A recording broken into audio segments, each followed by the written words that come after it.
All right, okay. I might not even go 2 minutes, but okay, here we go. All right, in response, I'll say that I don't understand why you even brought up the argumentation of any gaps. Excuse me, I wasn't even mentioning that. I was simply speaking about whether you believe there will be another pope or not, since in your show you said that there is no teaching of another pope. And one more time, I'll quote you word for word, so people can see the complete ignorance of the statement. You say, I don't believe there is any teaching requiring that there is another pope. And after you hold this position, and you went into another argument, I think you kind of tried to dodge it a little bit, but if you do hold the position still, unless you've changed your belief, I would believe this flies in the face of the biblical usage of the term episcope as put forth by the apostles, specifically Acts 1:20, which you can read right now as I'm speaking, which tells us that the office of the bishop must be filled.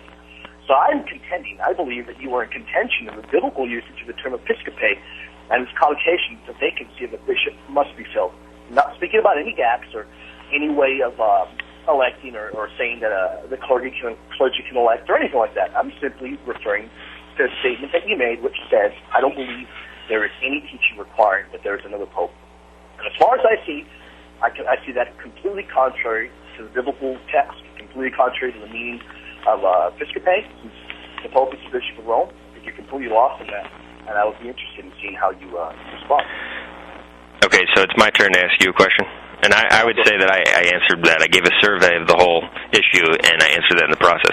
But the question, you mentioned earlier that you believe that someone who would worship idols would be condemned as basically an apostate, and you seem to agree with what the Council of Elvira said. How about those who facilitate the worship of idols, such as John Paul II, who specifically arranged a meeting so that the Shintos could worship their idols in a, quote, Catholic Church, and other false religions worship their false gods? How is that not facilitating apostasy? You want me to respond? Yeah. Okay, I thought you were going to go for 2 minutes this one. Well, no, I'm asking you a question. You go for 2 minutes, and I get 2 minutes to rebut. Just like you asked me a question, I answered, and you got 2 minutes to rebut. All right, okay, I got you. Okay, in response, I would say that, once more, don't take my words out of context. I say I do agree with Elvira on certain issues. I do not agree with Elvira on all the issues. Indeed, we do not have all of the canons of Elvira, and a number of them have been interpolations that have become fabricated over time. There's a lot of debate over that, but anyway, moving on, I would definitely say that that the incident that you mentioned is sad. It's very sad. It should not have occurred, and I do not believe that it's not Catholic teaching that you should do such things. I think that he was definitely in error, but once more, and I guess I'm going to sound like a broken record because I've repeated it over and over in reference to the biblical mandate of declaring somebody a heretic, that the actions that he has done, nothing that he has done is enough to label him a heretic. Once more, I can repeat it many times over. You're going to need to prove that he is a heretic. An authority, not yourself, not any other individual, seeing what he's done, can label him a heretic. It's got to be an authority above you. That's why I mentioned the canonical court, and somebody of a higher level has got to label him a heretic.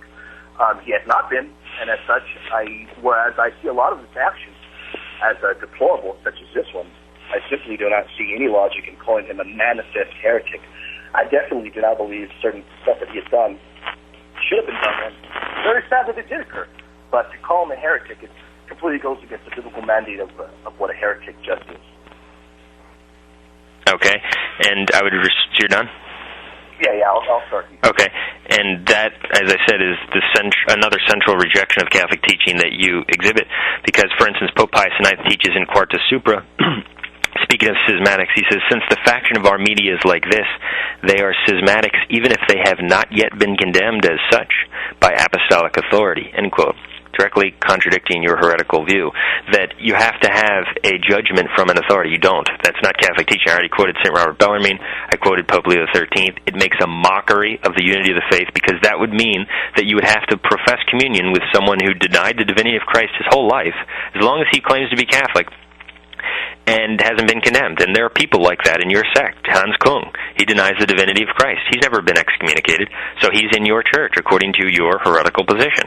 And Benedict XVI, in fact, said that he respects Hans Kung's path. He said that explicitly in one of his books.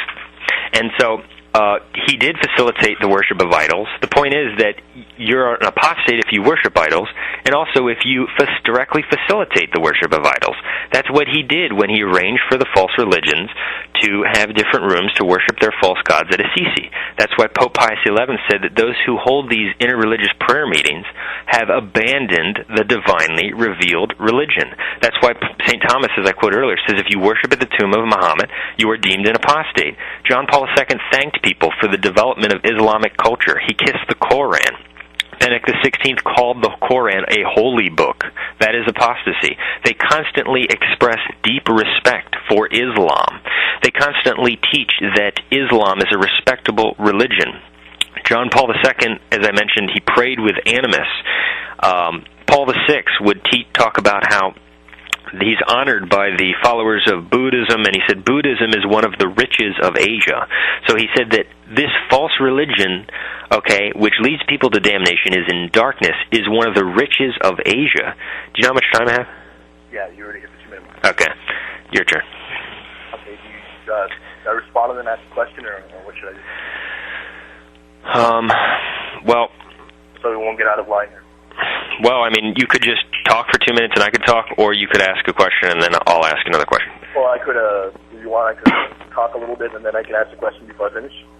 Well, then you're getting double, because then you're talking and then you're asking a question which merits you a rebuttal for 2 minutes. And so you either ask a question or you talk. Okay, I'll ask a question. That's fine. Okay. All right. I guess I'll go right back to the biblical text. Your assertion that the see is vacant was what I believe is no logical way to elect a new pope. I believe this betrays biblical understanding of the Greek term episcopate. Can you tell me how this view of yours does not betray such a term? Because it's perfectly consistent with the teaching of the Church, and all biblical teaching is to be understood by the teaching of the papal magisterium, and that's why we talk about Scripture as a remote rule of faith, and we talk about tradition as a remote rule of faith, and we talk about the papal magisterium as the proximate rule of faith. It gives us the understanding of Scripture and tradition, so we don't just try to apply our own understandings of Scripture and contradict Catholic teaching. And it's not only consistent with Catholic teaching, it is the very teaching of the Church. Pope Paul IV, in his bull Cum Ex Apostolatus Officio, specifically said that if you were confronted with a man who was even elected, quote, Pope by all the cardinals, if he deviated from the faith prior to his election, he is to be considered not the Pope, no matter how many people accept him as the Pope, no matter how long he has been enthroned. That's the teaching of the popes. That's the teaching of the Catholic Church. That's the teaching of the papacy. And those who reject that, who profess communion with heretics, are rejecting and departing from Catholic teaching. Those who profess communion with people who think that Islam is a faith that binds us to the one God, as Paul VI said, those who esteem false religions, as they say over and over again. Benedict XVI also teaches that the Church's unity has been broken, that it was broken after the schismatics revolted. That's another heresy, because the unity of the Church does not get affected or broken when people leave. They just leave the Church. He teaches that repeatedly. He teaches that Protestantism is not heresy. I would like you to explain that one. He teaches that pagans are saints. He teaches that there are many ways to heaven besides the Christian faith. He teaches that all religions lead to God. He, on and on and on. He teaches that Islam represents greatness.